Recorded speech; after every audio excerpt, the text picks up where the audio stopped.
Sarah was a devoted wife, mother, and Sunday school teacher in the small town of Ashfield, Ohio. Her life revolved around her family, church, and community. Every Sunday morning, Sarah, her husband Michael, and their 15-year-old daughter Emma would sit in the front pew, singing hymns with their congregation. Sarah's faith was unshakable, or so she thought. Despite her outward confidence, Sarah often grappled with private doubts. What if heaven wasn't as simple as she imagined? What if God's ways were more mysterious than her church teachings suggested? She kept these thoughts to herself, fearing they might be seen as a lack of faith. Her best friend Linda often reminded her, "Doubt is just the devil trying to sneak in.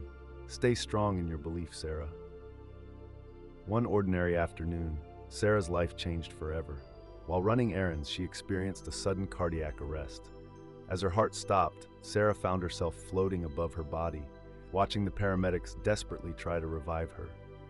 What happened next would take her beyond the veil of life, revealing secrets about the soul and creation she could never have imagined. Before we dive into Sarah's incredible story, don't forget to like this video, subscribe, and tell us where you're watching from. Waking up in the hospital felt surreal. My body was heavy, like it was weighed down by the gravity of returning to this world. The fluorescent lights above me were too harsh, and the sterile scent of the room stung my senses. Dr. Rebecca hovered nearby, her face a mix of exhaustion and relief. "You had us all scared there for a moment, Sarah," she said softly. "You went into full cardiac arrest in your car. If the paramedics hadn't arrived when they did..." She trailed off, leaving the rest unspoken. Michael was sitting at the foot of the bed, his eyes red and swollen from crying. "Sarah, thank God you're okay," he said, reaching for my hand. His grip was firm, like he was afraid I might slip away again if he let go. I wanted to tell him everything about the light, the souls, and what I had seen, but the words wouldn't come. How could I explain something so otherworldly when I barely understood it myself? "Michael," I whispered, my throat dry and raspy. "I saw something. Someone." "What do you mean?" he asked, leaning closer. I think I saw God," I said hesitantly. The words felt heavy in the air, like they carried a weight beyond my comprehension. Michael's brow furrowed, and he exchanged a worried glance with Dr. Rebecca. "It's probably the medication," he said. "You've been through a lot." But it wasn't the medication. It wasn't a dream or a hallucination. I knew what I had experienced was real. Over the next few days, as I recovered in the hospital, I couldn't stop replaying the experience in my mind. The images of the swirling lights, the vast expanse of creation, and the overwhelming love I felt were as vivid as the moment I lived them. But the more I thought about it, the more questions I had. Why had God shown me the place where souls are created? What did he mean when he said I needed to share the truth? And why, of all people, had he chosen me? When I was discharged and returned home, I tried to settle back into my normal routine, but nothing felt the same. Michael, ever the practical one, urged me to rest and take things easy. "You've been given a second chance," he said. "Don't waste it by overthinking." But I couldn't help it. Every time I looked at Emma, my daughter, I saw her not just as my child, but as a soul, beautiful, unique, and purposeful. When I walked through the aisles of the grocery store or sat in church on Sunday, I felt the same about every person I encountered. It was as if I could sense their essence, their light. It wasn't long before I confided in Linda, my best friend. "Linda, something happened to me during the cardiac arrest," I began one afternoon as we sat on my porch. The sun was setting, casting golden light across the yard. "What do you mean?" she asked, her voice cautious. I took a deep breath. "I died, Linda, and I saw something, someone. God showed me where souls are created." Linda's expression shifted from concern to disbelief. "Sarah, are you sure it wasn't just a dream? Maybe it was your brain playing tricks on you." "It wasn't a dream," I said firmly. "It was real. I felt it, Linda. I saw souls, countless souls, each one filled with purpose and love, and God told me I needed to share what I saw." Linda fell silent for a moment, her hands clasped tightly in her lap. Finally, she said, "You know, this kind of thing isn't exactly accepted in our church. Pastor James has always taught us to rely on Scripture, not visions or experiences." Her words stung, but I couldn't deny their truth. Our church had always emphasized the authority of the Bible. Personal revelations, especially ones as extraordinary as mine, were often dismissed or even viewed with suspicion. "I know," I said quietly, "but I can't ignore this, Linda. I feel like God showed me something for a reason." The days that followed were some of the most challenging of my life. I tried to talk to Michael about my experience, but he brushed it off as a side effect of the trauma. My brother Daniel, a staunch atheist, scoffed at the idea entirely. "You've been watching too many movies," he said with a smirk. Even Pastor James, whom I respected deeply, offered little comfort.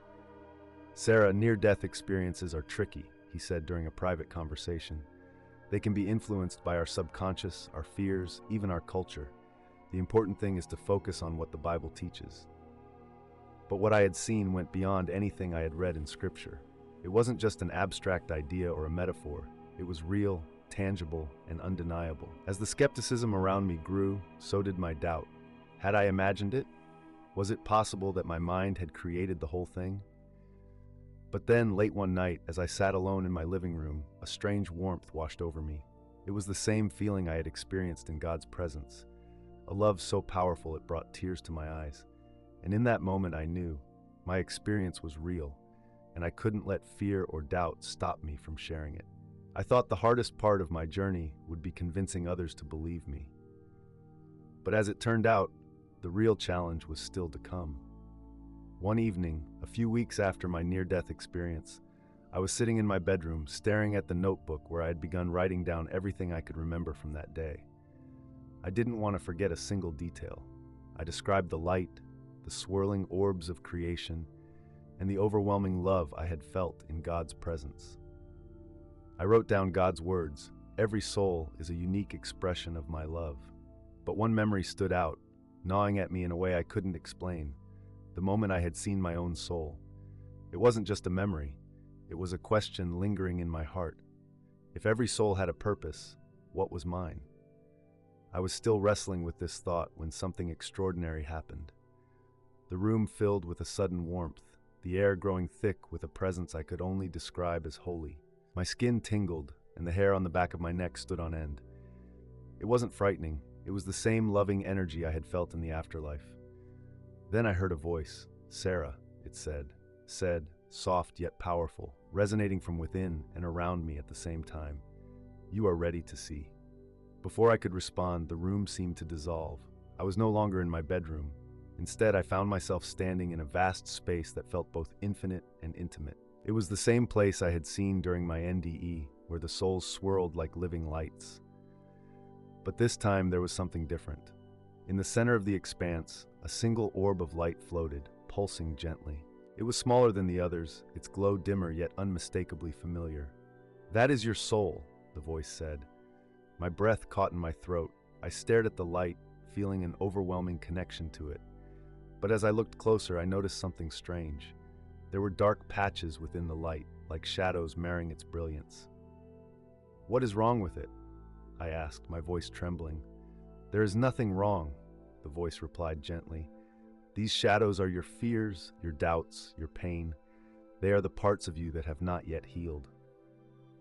Tears streamed down my face as I realized the truth. I had always thought of myself as a good person, someone who tried to live in faith and kindness. But seeing my soul like this made me confront the parts of myself I had ignored, my insecurities, my judgments, my unwillingness to fully trust in God. "Can it be healed?" I asked, my voice barely above a whisper. "Yes," the voice said, "but healing requires surrender. You must let go of the things that weigh you down, the fear of being misunderstood, the doubt that keeps you from embracing your purpose." I wanted to argue, to say that I didn't know how to let go. But before I could speak, the orb began to shift. The shadows pulsed, growing darker and lighter, as if responding to my thoughts. And then, without warning, the orb began to glow brighter. The shadows shrank, retreating into the light until they were gone. What remained was pure, radiant, and breathtakingly beautiful. "This is who you are," the voice said. "This is who you have always been." As I stared at the light, I felt a wave of peace wash over me. It was as if all the doubts, fears, and questions I had carried were lifted in an instant. I understood now that the shadows weren't a sign of failure. They were part of the journey, a necessary step in becoming who I was meant to be. "You have been shown this, so you may help others see," the voice continued. Tell them what you have seen, Sarah. Help them remember the truth of their souls. When I blinked, I was back in my bedroom, the notebook still in my lap. The room was quiet, but the warmth lingered, a comforting reminder of what had just happened. I looked down at the notebook, its pages still blank except for my scattered notes. But now, I knew what I needed to write. The days that followed were filled with a renewed sense of purpose. I began to share my experience with anyone who would listen, not just the story of my NDE, but the truth about the shadows and light within every soul. Some people were moved to tears, telling me it felt like I was speaking directly to their hearts. Others were skeptical, dismissing my story as the result of a traumatic experience. But for the first time in my life, I wasn't afraid of their reactions. I knew my purpose now, and nothing could shake that. It wasn't long before I realized that sharing my story wasn't just about words. It was about living in a way that reflected the truth I had seen. Every time I showed kindness, forgave someone, or trusted in God's plan, I felt the light within me grow stronger. And for the first time, I began to truly understand what God had meant when He said, "Every soul is a unique expression of my love." The morning after my second experience, I woke up feeling both exhilarated and apprehensive. I wanted to tell Michael right away, but a part of me hesitated. After all, he had been skeptical about my near-death experience. How would he react to something even more extraordinary? Over breakfast, I decided to ease into the conversation. Michael was seated across from me, engrossed in his phone, a half-eaten slice of toast on his plate. Emma was in the other room watching cartoons, her giggles occasionally breaking the quiet. "Michael," I said, setting my coffee cup down, "can we talk for a minute?" He glanced up, his expression softening. "Of course. What's on your mind?" I hesitated, choosing my words carefully. "Last night, something happened. I had another experience, like the one I told you about after my cardiac arrest." His brows furrowed slightly. "What kind of experience?" I took a deep breath. I heard a voice, God's voice, and I was shown my soul. I saw shadows in it, but then I saw it heal. I think He's trying to teach me something, Michael. Something I'm meant to share with others." Michael leaned back in his chair, crossing his arms. "Sarah, I love you, but this is a lot to take in. Are you sure it wasn't just a vivid dream? You've been under a lot of stress lately." "It wasn't a dream," I said firmly. "I know how it sounds, but it was real. I felt it. I saw it." He sighed, running a hand through his hair. "Look, I'm not saying you didn't experience something, but maybe it's your mind's way of processing everything you've been through. You almost died, Sarah. That's bound to leave an impact." His words stung, but I could see the concern in his eyes. He wasn't trying to dismiss me. He was trying to protect me in his own way. "I understand why you might think that," I said softly. "But Michael, this isn't just about me. It's about all of us, our souls, our purpose. I feel like God wants me to share this truth with others." Michael didn't respond right away. Instead, he reached across the table and took my hand. "I just want you to be okay," he said. "That's all I care about." Later that day, I decided to talk to Emma about what had happened. At only 6 years old, she had an innocence and openness that I found refreshing. As we sat together on the couch, I said, "Emma, do you know what a soul is?" She tilted her head, thinking, "Is it like your heart, the part that makes you, you?" "Exactly," I said, smiling. "Your soul is the part of you that God made special, and last night I got to see mine." Her eyes widened. "What did it look like?" "It was beautiful," I said, "but it also had some shadows, things that made it less bright. God showed me how to make it shine again by being kind, loving, and brave." Emma beamed. "Does that mean I have a soul too?" "Yes, sweetheart," I said, hugging her, "and it's already so bright because you have such a big heart." Sharing my experience with others proved to be more complicated. Linda, my best friend, had been supportive but cautious after my NDE. When I told her about this new revelation, her reaction was even more reserved. "Sarah, I don't doubt that you believe this," she said as we sat in her kitchen sipping tea. "But you have to be careful. People might think you're, well, you know, crazy." I finished for her. She winced. "I didn't mean it like that, but you know how people can be, especially in our church. They might not understand." "I'm not looking for their approval," I said. "I just want to share what I've learned. If even one person feels closer to God because of my story, it'll be worth it. Linda nodded slowly. I admire your faith, Sarah. Just be prepared for resistance. Not everyone is ready for this kind of message. She was right.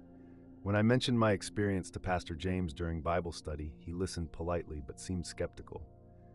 Sarah, the Bible tells us all we need to know about God and our souls, he said. Experiences like yours can be powerful, but we have to be careful not to rely too much on personal revelations. They can lead us astray. But Pastor, I argued, what if God is trying to show us something new? Something that builds on what we already know? He shook his head gently. God's word doesn't change, Sarah. Be cautious. Pray for discernment. I left the conversation feeling both frustrated and determined. I knew my experience was real, and I couldn't let others' doubts stop me from sharing it. The more I talked about my revelation, the more I realized how deeply it resonated with some people, even as others dismissed it. One woman in my church, Marcy, approached me after a Sunday service. Sarah, she said, her voice trembling, I've struggled with depression for years, feeling like I wasn't enough. Hearing about your experience, it gives me hope. It makes me think maybe God has a purpose for me too. Her words brought tears to my eyes. He does, Marcy, I said, gripping her hands. He has a purpose for all of us. The mixed reactions from those around me forced me to confront my own fears and doubts. But with each conversation, I felt my resolve grow stronger. I wasn't just sharing my story, I was living it, step by step, with every act of faith and courage. As the weeks passed, my resolve to share what I had experienced grew stronger, but so did the obstacles. The more I leaned into my purpose, the more complicated my relationships became. It wasn't just Michael's cautious skepticism or the church's guarded reactions. It was the ripple effects that my new perspective had on every aspect of my life. One evening, I received a call from my mother. She lived in a small town about 2 hours away and had always been deeply rooted in traditional religious values. I hesitated before answering, knowing this conversation was inevitable. Sarah, she began, her voice tinged with concern. I've been hearing some things. Linda called me the other day. She said you've been talking about visions and souls. I sighed. Mom, it's not just visions, it's real. I saw my soul, and God showed me things I believe I'm meant to share. There was a long pause on the other end of the line. Honey, I love you, but this is worrying me. People might think you're, crazy? I said, my voice sharper than I intended. No, not crazy, she replied quickly, but maybe a little misguided? The Bible is clear about these things, Sarah. God's plan doesn't come through visions, it comes through His Word. I'm not saying it replaces the Bible, I'm trying to keep my voice calm. What I saw only deepened my understanding of God's love. Isn't that what faith is supposed to do? She didn't respond right away. When she finally spoke, her tone was softer. Just be careful, sweetheart. I don't want to see you hurt. After we hung up, I sat in the quiet of the living room, feeling the weight of her words. Her doubt stung, but I knew it came from a place of love. Still, it was hard not to feel isolated, as if the world was pulling away from me, just as I was stepping into something bigger. At work, things were no easier. I had always been friendly with my coworker Lisa, a no-nonsense woman with a quick wit and an even quicker tongue. One afternoon during lunch, I mentioned my experience, hoping to find a listening ear. So let me get this straight, Lisa said, raising an eyebrow. You think God showed you your soul, and now you're supposed to, be some kind of spiritual guide? It's not about being a guide, I explained. It's about helping people see the truth, that their souls are unique and loved by God. Lisa smirked, taking a bite of her sandwich. Sounds like New Age mumbo-jumbo to me. Are you sure you didn't just watch too many episodes of Touched by an Angel? Her sarcasm made my stomach tighten, but I forced myself to stay calm. I know it sounds strange, I said, but it's real, and I think it could help a lot of people if they were open to it. Well, good luck with that, she said, rolling her eyes. Just don't quit your day job to start a cult. Her words lingered long after our conversation ended. It wasn't just her skepticism that bothered me. It was the realization that I might never fully convince people like Lisa. Despite the resistance, there were moments of grace that kept me going. One Sunday, Marcy invited me over for coffee, and as we sat in her cozy living room, she opened up about her struggles. "I've always felt like I wasn't good enough," she admitted, her voice barely above a whisper, like God couldn't possibly love someone like me. "But when you talked about your soul, it made me wonder if maybe I'm wrong." Her vulnerability brought tears to my eyes. "Marcy, you are enough," I said, reaching for her hand. "God loves you exactly as you are. The shadows in our souls don't define us, they're just part of the journey." In that moment, I realized that sharing my story wasn't just about words. It was about connection, about meeting people where they were and offering them hope. But not all connections were so healing. A few days later, I received a message on social media from an old high school friend, Rachel, who had seen one of my posts about my experience. "I'm worried about you," she wrote. "This doesn't sound like the Sarah I knew. Have you thought about talking to a counselor? Sometimes trauma can make us see things that aren't real." Her words felt like a punch to the gut. I had expected pushback, but hearing it from someone who had once been close to me was harder than I imagined. For the first time since my NDE, doubt began to creep in. What if they were right? What if I was just imagining things, grasping for meaning in the wake of a near-death experience? I prayed that night, asking God for clarity. As I sat in the stillness, a sense of peace washed over me, reminding me of the light I had seen and the truth I had felt. I knew I couldn't let doubt win, not now, when there was so much at stake. The challenges I faced weren't just external. Internally, I struggled to reconcile my new understanding with the life I had built. I found myself questioning old habits and reevaluating my priorities. The material concerns that had once consumed me seemed trivial now, but letting go of them wasn't easy. Through it all, I held on to the promise I had seen in my vision, that every soul was a unique expression of God's love. As I navigated this new spiritual path, the complexities of my relationships grew ever more intense. There were moments when the burden of carrying this newfound truth felt too heavy to bear. The internal struggle was not only spiritual, it was emotional, and it affected everything I did. One evening, Michael and I had a confrontation that left me reeling. We had been slowly drifting apart, our conversations less frequent, our connection strained. I had tried to talk to him about my latest realizations, but his skepticism was like a wall I couldn't break down. "I don't get it, Sarah," he said, his voice rising in frustration as we sat at the kitchen table. "You keep saying God showed you all this stuff, but what's it supposed to mean? How does it change anything?" I took a deep breath, trying to calm my racing heart. "It changes everything, Michael. It's about how we see ourselves, our souls, our purpose. It's about healing, forgiveness, love." "Love," he echoed, throwing his hands up. "You think you're going to change the world by talking about souls and love? You've been ignoring everything else that's falling apart around us." His words cut deep. I knew our marriage wasn't perfect, but I had hoped this journey would bring us closer. Instead, it seemed to be driving a wedge between us. "I'm not ignoring anything," I replied, my voice trembling. "But I can't pretend like I'm not seeing things differently now. I'm changing, Michael, and I can't just go back to who I was." He sighed, his frustration turning into exhaustion. "I don't know how much more of this I can take, Sarah. I want to support you, but I don't even know what you're talking about anymore." I sat in silence for a moment, feeling the weight of his words. We were at a crossroads, and I wasn't sure if we were still heading in the same direction. The tension between Michael and me wasn't the only challenge. At work, Lisa's dismissive attitude toward my beliefs continued to grow, and I began to feel a sense of isolation in a place where I had once felt safe. One afternoon, as we sat in the break room, she started making snide comments again. "So Sarah," Lisa said with a sarcastic smile, "have you had any more revelations lately?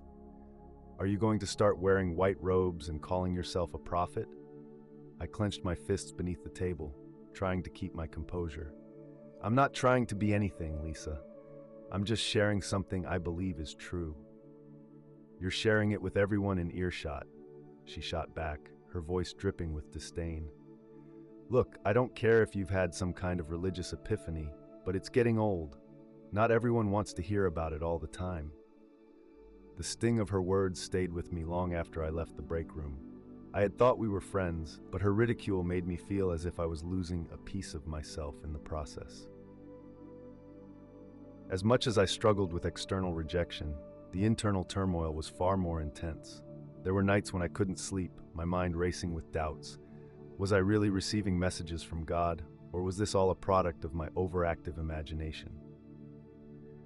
The fear of being wrong, of being deluded, haunted me in the quiet hours of the night.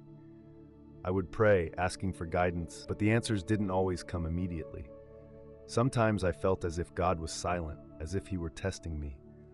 Other times, I felt a warm presence surrounding me, as if He were saying, "Trust in what you've seen. Trust in the love I've shown you."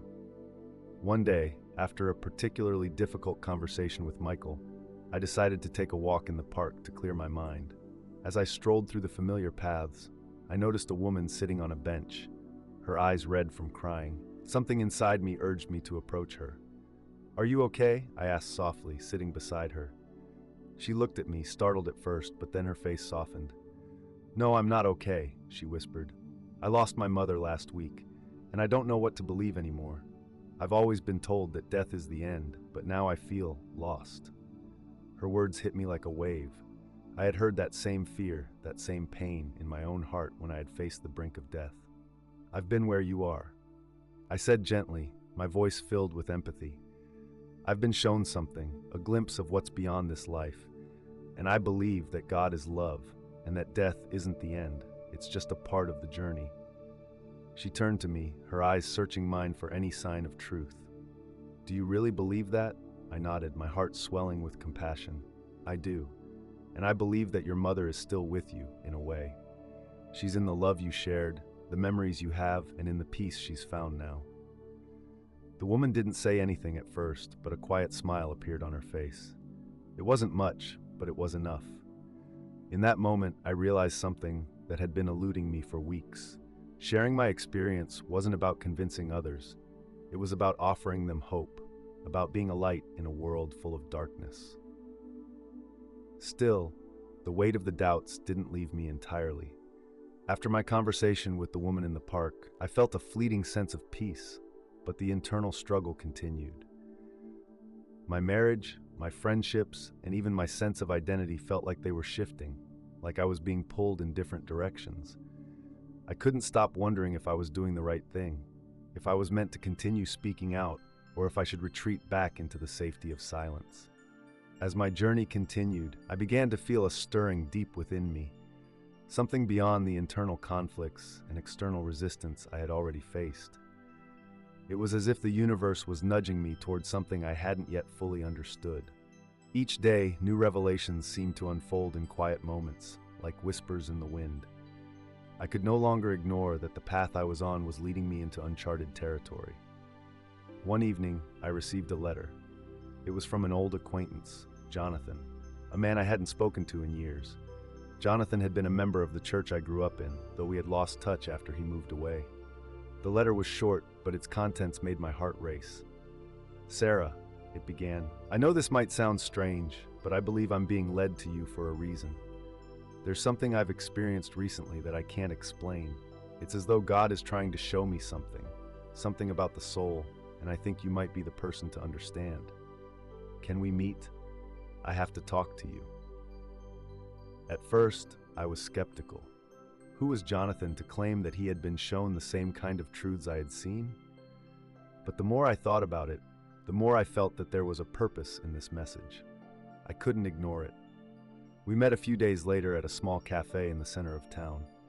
Jonathan looked different than I remembered, his face more worn, his eyes deep with an intensity I hadn't seen before. He had always been a quiet, thoughtful person, but there was something in his demeanor now that made him seem almost desperate. "Sarah, I don't know how to explain this," he began after we ordered our drinks, "but I've been receiving visions or messages or something like that, and they're all about souls, about how God creates them, how they're shaped by experiences, and how they're connected to something greater than just our lives here on earth. It's hard to put into words, but I believe that what you saw, that glimpse of the truth, wasn't just for you, it's for all of us." My heart skipped a beat. I had not told anyone about the specifics of my near-death experience beyond the basics. How could he know? "Wait," I said, leaning forward, my pulse quickening. "What exactly are you seeing, Jonathan?" He paused, his brow furrowed in thought. "I don't fully understand it myself, but it's like I'm being shown the process of creation, how each soul is formed. I saw something that was beyond time, beyond space, a place where souls are shaped, where they come into being. It's not just a random thing. There's intention behind every soul, and they're all part of something much bigger than our individual lives. I think what I've been shown is the key to understanding the afterlife, the truth about our souls." His words hit me like a tidal wave, crashing over everything I had thought I understood. For months, I had been struggling to make sense of my vision, to find a way to communicate it to others. But here was Jonathan, someone who had no knowledge of my experience, speaking about something that echoed my own revelations in a way I couldn't ignore. "What do you mean by bigger? What is this all leading to?" I asked, my voice barely above a whisper. "I'm not sure," he said, shaking his head, his eyes wide with a mix of awe and fear.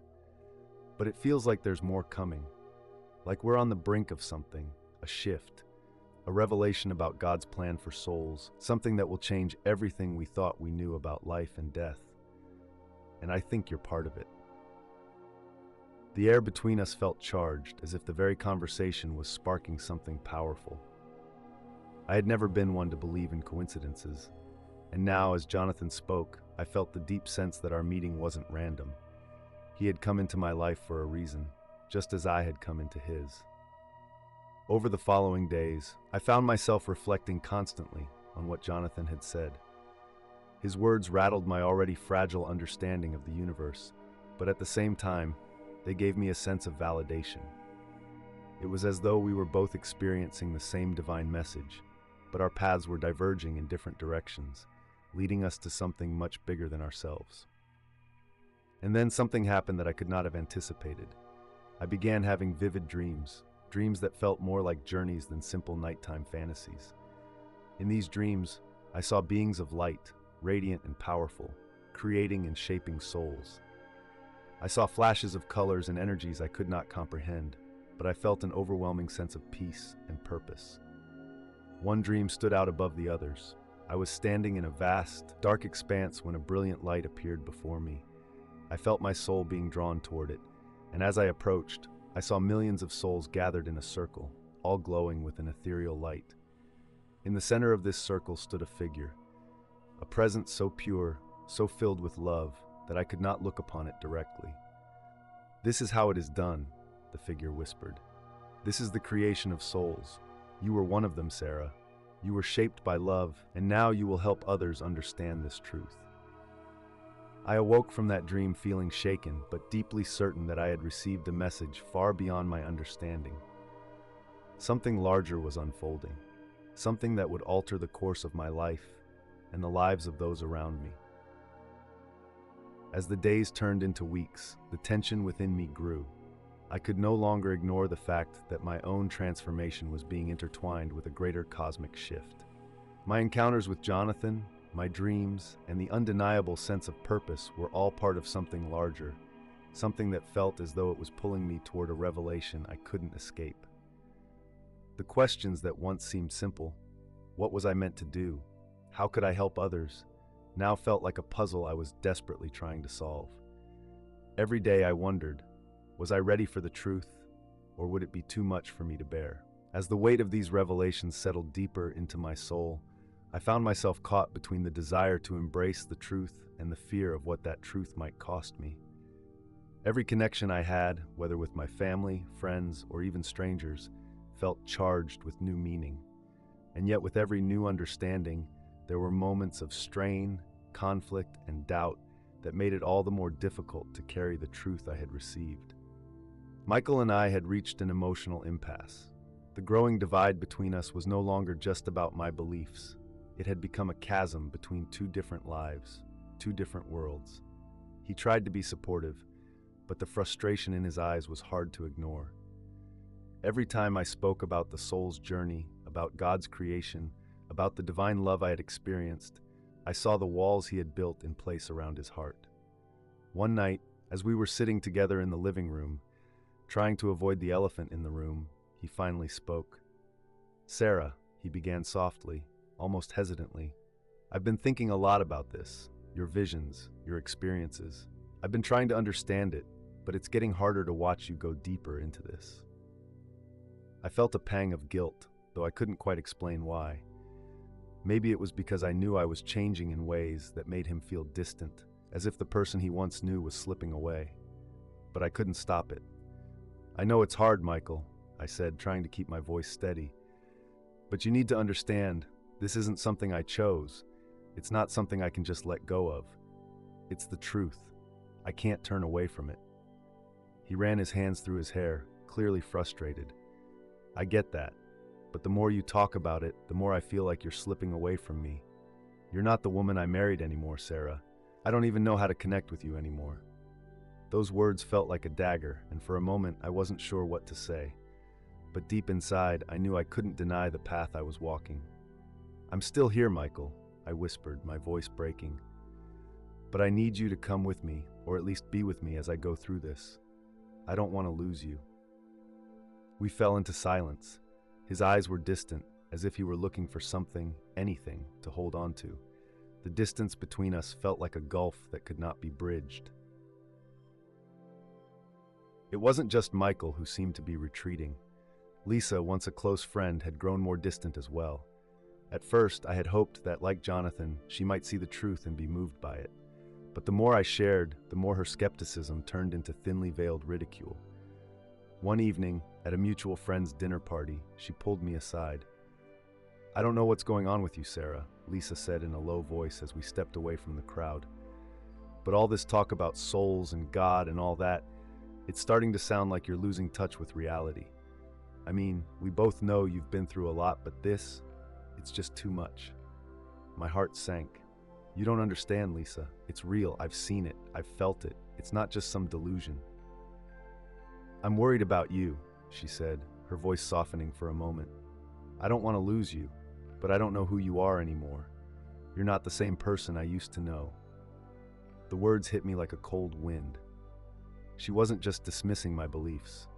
She was grieving the loss of the person I had been, and it hurt more than I cared to admit. But there was one bright spot that kept me grounded, the woman I had met in the park, who had been grieving the loss of her mother. After our conversation, I hadn't expected to hear from her again, but a few weeks later she reached out. Her message was brief. "Thank you for what you said. It meant more than you know. I've started reading about the afterlife and the soul, and I'm beginning to feel at peace. I'm not sure where this is all going, but I feel like something is shifting inside me." I was overwhelmed with gratitude. It felt like the smallest ripple of hope in an ocean of doubt.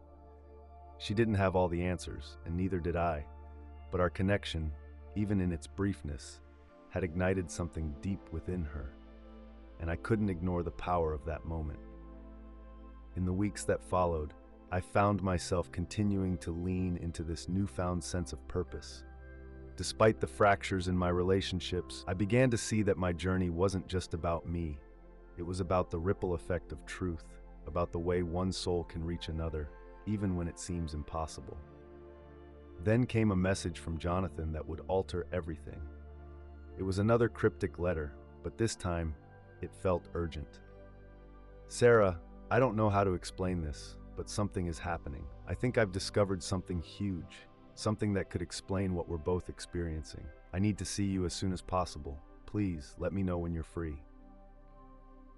This letter felt different. There was an intensity in his words, an almost frantic urgency. I didn't know what to expect, but something inside me knew I had to meet him. The puzzle pieces were coming together, and I could feel that the truth I had been seeking for so long was just beyond reach. The moment I received Jonathan's urgent letter, a sense of urgency gripped me. I couldn't shake the feeling that the pieces of this spiritual journey were converging, and that something monumental was about to unfold.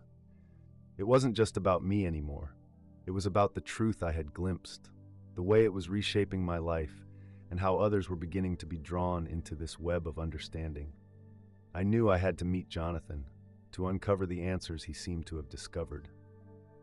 The next day, I met him at the same cafe where we had spoken months earlier. He was waiting for me when I arrived, his face more drawn than I remembered, his eyes wide with something I couldn't place. Fear, hope, maybe even desperation. As I sat down across from him, I felt a shift in the air, a crackling tension that only seemed to grow stronger as he spoke. "Sarah, I don't have much time," he said, leaning forward, his voice barely above a whisper. "What I've found, what I've seen, is bigger than anything I could have imagined. It's not just about souls and their creation. It's about what they are, what they're meant to do, and the forces that have been manipulating them for millennia.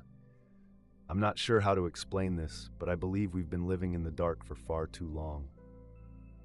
My heart raced. "What do you mean, Jonathan? What are you saying?" Jonathan's hands shook as he placed a crumpled piece of paper in front of me. "I've seen something that changes everything.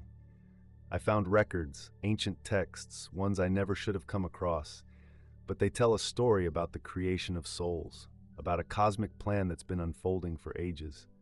The souls we see, the ones we think we understand, they're part of something much larger, something divine, yes, but also something controlled. I can't explain it all, but the more I delve into this, the more I see how it ties into everything you've been through." I stared at the paper in front of me, my hands trembling as I picked it up. The words written on it seemed to be in an ancient script, something I didn't recognize. But the message behind them was clear. There was a hidden truth about the nature of souls, something that had been obscured for centuries. "Jonathan, this is unbelievable. How did you find this? What does it mean?" He looked over his shoulder nervously before continuing. "I'm not sure. I've been following leads, but it's dangerous. The more I uncover, the more I realize that we're not just dealing with spiritual forces. We're dealing with something that's been manipulated for power. There's a reason souls are created, a reason they're shaped the way they are, and it's not all for good." I felt a cold chill run down my spine. The notion of something darker lurking behind the creation of souls was terrifying. Could it be possible that what I had seen, that divine experience, had been part of a larger, more complicated plan, one that involved forces I had never considered? "Are you saying that the vision I had, the one I thought was pure, might not be what it seemed?" I asked, my voice tight with fear. Jonathan nodded slowly. "I'm afraid so. What you saw may have been a part of the truth, but not the whole truth. There's more to this, Sarah, much more. And if we're not careful, we could be swept into something that's beyond our control." For a moment, I didn't know how to respond. The weight of his words hung in the air like a storm cloud. My entire belief system was built on the idea of divine love, of the creation of souls from a place of grace. How could I reconcile that with what Jonathan was suggesting? But deep down, I knew I couldn't ignore it. This was bigger than me, bigger than my personal journey. The days that followed were a blur of questions, uncertainty, and fear. I couldn't stop thinking about Jonathan's revelation. The idea that something dark had been influencing the creation of souls, that the very foundation of my spiritual experience could be tainted. It was almost too much to bear. And yet, there was something in his words that wouldn't let me go. I felt as though I had been handed a key, one that could unlock something profound, something that would explain the mysteries I had been grappling with. But what if this new path led to more suffering? What if the truth was more dangerous than I had ever imagined? Michael, sensing the turmoil I was in, tried to talk to me. "Sarah, you've been distant lately. I know you're struggling with everything that's happening, but I need you to come back to me. I need you to come back to us." His words cut through me like a knife. I loved him. I did, but I could no longer ignore the pull of this new truth. It was as if the universe was beckoning me forward, pushing me to confront not only the mysteries of the soul, but the very fabric of reality itself. And yet, every time I looked into Michael's eyes, I felt like I was losing him. "I don't know how to be the person you need me to be, Michael," I said quietly, my voice trembling. "I'm not the same anymore. I've seen too much." He reached out for my hand, his expression one of deep pain. "I'm scared, Sarah.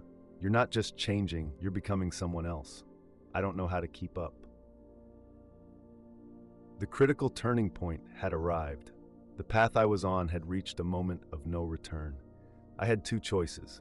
I could turn back, return to the life I had known, the life I had shared with Michael and my old beliefs, or I could keep moving forward into the unknown and face whatever this truth would bring.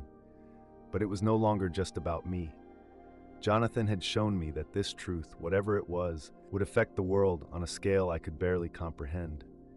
The tension between Michael and me had reached its breaking point. Our once harmonious life had become a battleground of conflicting beliefs and emotions.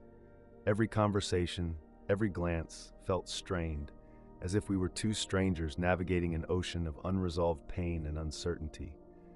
I could feel the weight of the decision I was facing, one that had the potential to change everything. The path I had been walking, the path that had led me to uncover the mysteries of the soul, to confront the forces shaping our lives, was taking me deeper into a realm where nothing was certain. Jonathan had revealed to me that there was much more to the divine creation of souls than I had first thought. The existence of darker, manipulative forces trying to control the spiritual journey of humanity had set my mind reeling. Could everything I had believed be a lie? Or was there still truth hidden within the mystery? Yet the question I was facing was not just about the nature of souls or the grand design of the universe. It was about my soul, my choices, and it was about the people I loved and the life I had built. The confrontation with Michael had been building for weeks, and now I could no longer avoid it. We stood in the kitchen, the space where we had once laughed and planned our future together. But now, it felt like a cold battlefield, our words like weapons. Michael was the first to break the silence. "Sarah, I've been thinking about this, and I don't know how much longer I can keep pretending that everything's okay. You've changed, and I can see it. I don't know who you are anymore. I don't know what to believe, but I do know this. I need you. The woman I married, the woman I knew, is slipping away." His voice cracked with raw emotion. "You can't keep chasing these visions and mysteries. It's tearing us apart." My heart broke as I looked into his eyes, the pain written across his face. I had never wanted to hurt him, but the weight of everything I had learned, everything I had seen, was too much to ignore. I had come too far to turn back now. "I'm not leaving you, Michael," I said softly, my voice filled with both determination and sorrow. "But I can't go back to what I was before. I've seen too much. I've felt the truth in my soul, and I can't pretend that it's all just a mistake." His eyes filled with tears, and for a brief moment, I saw the man I had once known, the man who had loved me so fiercely. But that man was slipping away, just as I had feared. "I can't do this, Sarah. I can't live in a world where everything we knew is being questioned, where I'm not sure what's real anymore, and I can't hold on to something that's slipping through my fingers. I need stability. I need to know that what I see, what I touch, what I believe is real." I felt the walls closing in around me. The storm inside me was rising to a crescendo, and I knew that what I did next would determine the course of my life and my marriage. "I am real, Michael," I whispered, tears welling up in my eyes. "I'm still here, but what I know, what I've seen, it's real too, and I can't ignore it any longer. I don't want to lose you, but I can't lose myself either." There was a long silence, the kind that stretches out and seems to last forever. Finally, he looked away, his voice barely audible. "I don't know how to do this, Sarah. I don't know if I can follow you on this path. Maybe I'm not meant to." With those words, I felt something deep within me break. I realized then that Michael and I had reached an impasse. I couldn't force him to understand, and I couldn't make him walk the path I had chosen. I spent the next few days in a haze, my heart torn between love and truth. The thought of losing Michael, of losing my family, weighed heavily on me. Yet, in my soul, I knew that this was a journey I had to walk alone. Jonathan had warned me about the forces that sought to control and manipulate souls, and now I understood that I had a choice to make, either continue following the divine truth I had seen, or return to the safety of what I had always known, even if that meant sacrificing everything. The next time I met Jonathan, he seemed more frantic than before. He handed me the crumpled letter he had shown me weeks earlier, but this time, there was something different about it. The urgency in his eyes was palpable. "Sarah," he said in a breathless tone, "I've discovered something terrifying. It's connected to everything we've been talking about. The forces that manipulate souls, that shape their destinies, they're closer than we realize. And I think we're at the center of it all. If we don't act now, the consequences could be catastrophic. The weight of his words hit me like a ton of bricks. Suddenly, everything felt more urgent than ever before. This wasn't just about belief anymore. It was about survival. The truth I had uncovered was not just something to ponder. It was something to protect. I stared at Jonathan, my mind racing.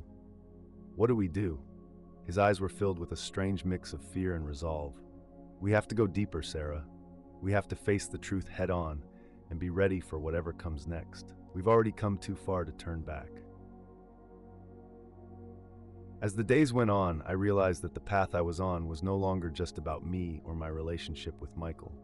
This was about a greater battle, one that spanned across time, one that involved not just the creation of souls, but the very essence of what it meant to be human.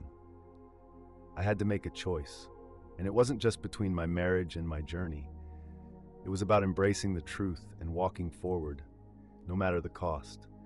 The walls around me were closing in, the weight of my decision pressing down like a heavy stone, one that I couldn't ignore any longer. I had thought that by discovering the truth about the creation of souls, I would find clarity, peace. But the opposite had happened. The more I uncovered, the more chaotic everything became. Now I was standing on the precipice, with no way to turn back, no way to ignore the immense power of the choice I was about to make. Jonathan's warnings echoed in my mind as I lay awake at night, staring at the ceiling. The forces that had been manipulating souls were drawing closer, and every revelation seemed to bring with it a new, terrifying twist. It wasn't just about spiritual awakening anymore. It was about a cosmic battle, one that reached far beyond the individual and into realms I couldn't begin to comprehend. Souls weren't just created, they were used, shaped and twisted into something they were never meant to be. But how much of this was real? How much of what I had learned was the truth, and how much of it was fear, distortion, or manipulation? The question gnawed at me. Was I simply being swept away by forces greater than myself, or was I finally coming to understand something that had been hidden from me my whole life? I couldn't stay in this place of indecision. I had made my choice when I had gone this far, when I had followed the trail Jonathan had started me on. But now it was time for action. And it was no longer about understanding. It was about confronting the consequences. I met Jonathan at a small, isolated park on the outskirts of town, a place I had never been to before. The air was thick with the feeling of something about to unfold. As I approached, I could see his form standing near the edge of a fountain, his posture tense, his face drawn with anticipation. "Sarah," he greeted me quietly, his voice heavy with the gravity of the moment. "You're ready, aren't you?" I nodded, trying to steady my racing heart. This was the moment I had been preparing for. Everything had led up to this. I was standing on the edge of the unknown, and there was no turning back. "What happens now?" I asked, my voice barely a whisper. Jonathan looked at me, his gaze intense. "We face the truth head on. We go to the source, the place where all of this began, where the creation of souls and their manipulation originates. It's hidden, buried deep, but I know where it is. And if we go there, we'll finally uncover everything, the purpose, the manipulation, and the power that's been pulling the strings. But we can't go without a plan. This will be dangerous." His words hit me hard. A sense of finality settled over me, but there was no fear. Instead, a strange calmness washed over me, as though I had already made peace with what was about to happen. I had seen the light of truth, and no matter the cost, I couldn't ignore it. "I'm ready," I said firmly. Jonathan nodded and began to walk toward the path that led to the woods. He moved with purpose, and I followed close behind. The world around us felt different, as if the very earth was holding its breath, waiting for what would come next. As we ventured deeper into the woods, I could feel the tension rising. Every step seemed to echo through the silence. Jonathan's pace quickened, and I matched it, sensing that we were nearing something monumental. My pulse quickened as the reality of what was about to unfold settled in. We were about to confront the heart of the mystery, the origin of the forces manipulating the creation of souls. Suddenly, we stopped in front of a large, ancient stone arch. hidden deep within the forest. The arch seemed to glow faintly in the moonlight, as if it were alive, pulsating with an energy I couldn't explain. I felt a shiver run through me. This was it, the moment I had been waiting for, the moment that would define everything. "This is it," Jonathan said, his voice steady but tinged with awe. "The gateway, the place where the creation of souls and their manipulation began. The forces behind it all, the ones who've shaped humanity's spiritual destiny, are waiting on the other side. We must be careful, but we must go through." I stood there for a moment, my mind racing.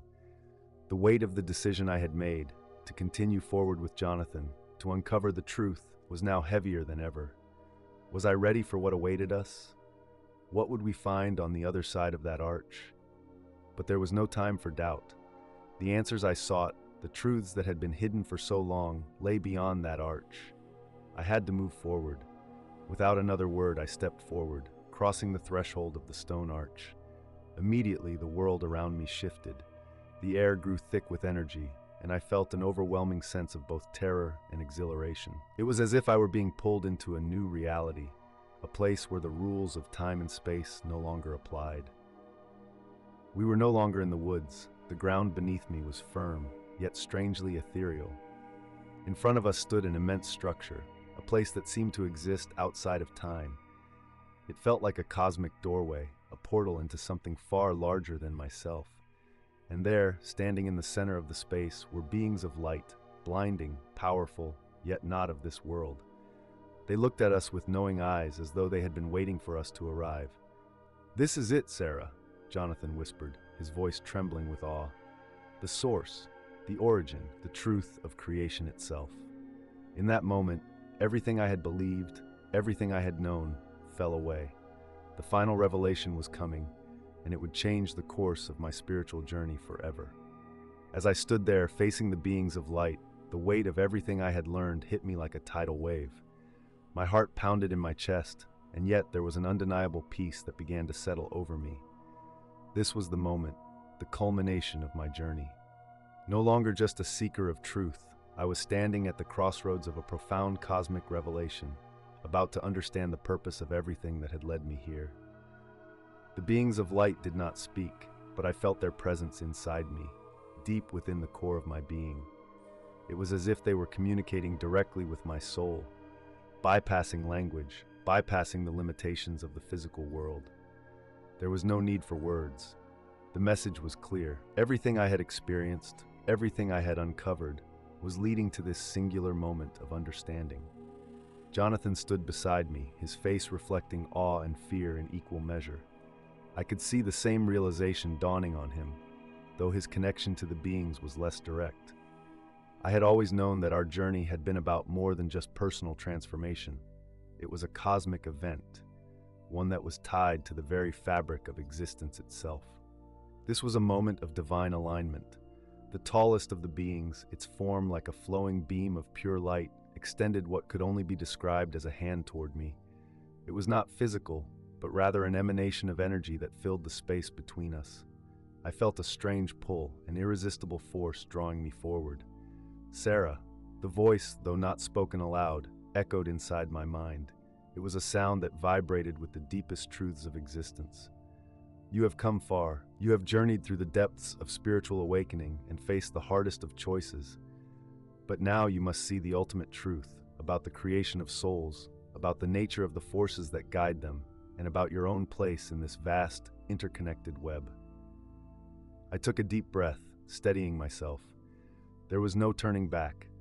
Everything I had experienced, every conflict, every challenge, had led me to this pivotal point. What I would learn now would reshape everything, not just for me, but for the very nature of existence. "You see," the being continued, "souls are not simply created. They are shaped, formed through intention, guided by the choices made across countless lifetimes. But what you have discovered, what you have unearthed, is the manipulation of that process. Forces have long sought to control souls, to create and destroy with no regard for free will, for the divine spark that makes each soul unique.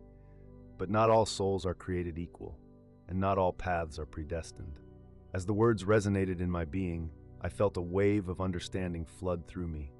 The darkness I had sensed, the unseen forces that had seemed to control and twist the fate of souls, were not the only powers at play. There was another force, a force that I had sensed but had never fully understood, light, pure and untainted, a force beyond human comprehension that gave true freedom to the soul. It was this force that created the ultimate balance in the universe, that allowed for choice, growth, and redemption. In that moment, I understood. The journey I had undertaken wasn't just about discovering the nature of creation. It was about seeing beyond the dualities of light and darkness, life and death. It was about understanding that every soul, no matter how manipulated or controlled, held within it the potential for redemption, for awakening, and for ultimate freedom. But it was also about the choice that lay before me. Jonathan had warned me, and now the truth had come into sharper focus. The forces of manipulation, the dark energies I had felt pressing against my spirit, were still there. They were still trying to pull at me, trying to distort the truth, trying to keep the souls under their control. "Sarah," the being said once more, its voice softer this time, "you have seen the truth, but now you must decide. Will you remain a witness to the cosmic battle, or will you become an agent of change, a force that breaks the chains of control, a liberator of souls?" The weight of this decision crushed me. It was one thing to understand the truth. It was another to step into the responsibility that came with it.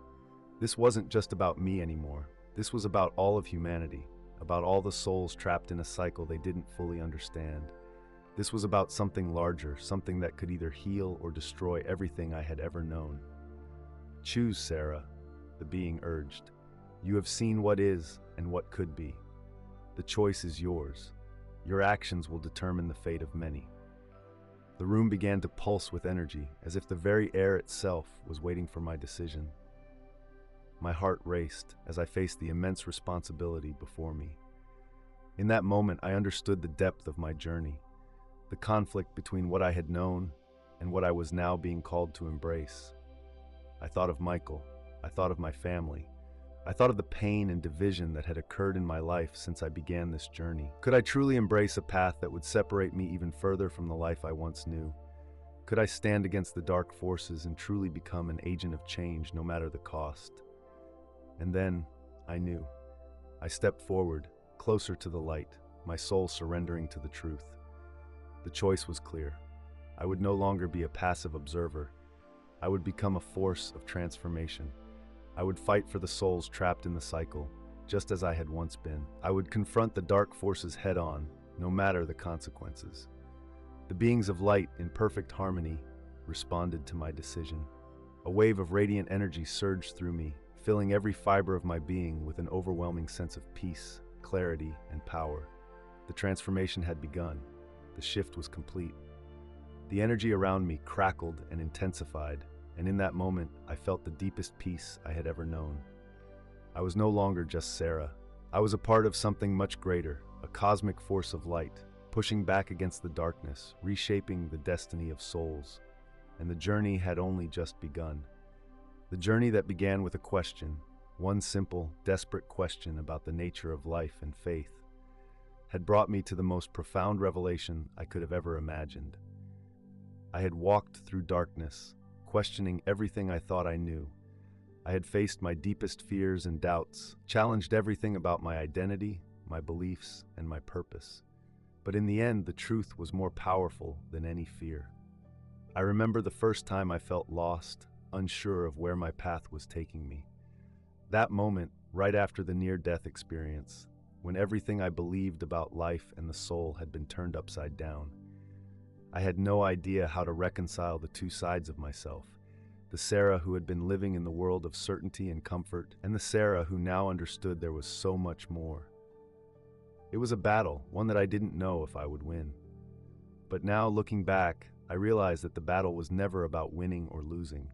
It was about surrender. Surrendering to the truth, to the divine forces that guided my journey, and to the realization that my life, my choices, and my faith were part of a much larger cosmic dance, a dance that connected us all, across time and space, across life and death. What I learned in those final moments, standing in front of the beings of light, feeling the cosmic energy pulse through me, was the truth of our existence. We are not simply born, live and die.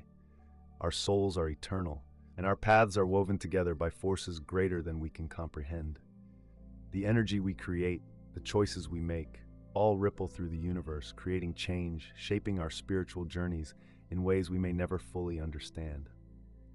This cosmic revelation was my calling. It was not just about me finding peace and redemption, but about the responsibility I now held. To be a witness was not enough. To simply walk away from what I had learned, from what I had experienced, would have been a betrayal to the light I had felt, the love that had transformed me. I chose to become a guide, a voice in the darkness for those who were still lost, still searching for meaning. I knew that the forces I had encountered, the ones that manipulated souls, would not stop. The battle between light and dark would continue. But now I understood that no matter how overwhelming the forces of darkness were, the power of light was stronger. And I was now part of that light. There would be many more battles, many more tests of faith, and perhaps even moments of doubt.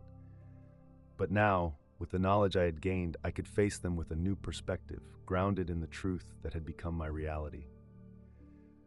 As I reflect on this journey, I realize that the transformation was not just in me, but in everyone whose path I crossed. Jonathan, my family, even the strangers I encountered, they all played a part in this awakening. We are not isolated in our spiritual journeys. We are connected by threads that bind us together, and our choices create ripples that reach out, touching lives in ways we cannot always see. And now, I invite you, the viewer, to reflect on your own journey. Just as I was once lost, searching for answers, you too may be facing a moment of transformation, a crossroads that will shape the rest of your life. I encourage you to reflect on your beliefs, on the choices you are making, and on the forces that may be guiding you, whether you recognize them or not. What is your truth? What path are you walking? And most importantly, will you choose to be a force of light, to transform not just your own life, but the lives of others around you? As you reflect, I encourage you to take the next step. If this story resonated with you, if you found yourself questioning, growing, or inspired, then I invite you to subscribe, like, and share this video. Let others know about the power of transformation and the divine truth that is available to all of us. We are all on a journey, our own unique paths, but we are never alone. Thank you for being part of this journey with me. Keep seeking, keep growing, and remember, the light you seek is always within you. Subscribe for more powerful stories of transformation, faith, and spiritual awakening. Share your thoughts in the comments below. Where are you on your own spiritual journey? If you found this story inspiring, share it with someone who may need to hear it.